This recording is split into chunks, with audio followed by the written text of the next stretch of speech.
Hey guys, today I'm going to tell you how to clear cache on Vivo V50 Lite 5G phone to free up space.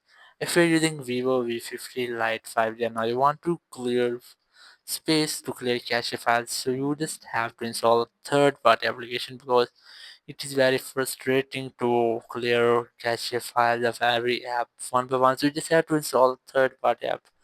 Just open Play Store, go to search bar, and you just have to search for CC Cleaner in your Play Store. Just search for it, and you'll get this app.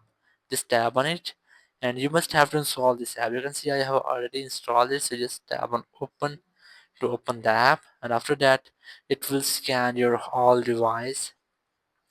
After the scanning, it will give you result that you have used the space. As you can see, I have already used 46% and I have 69.5 GB free space.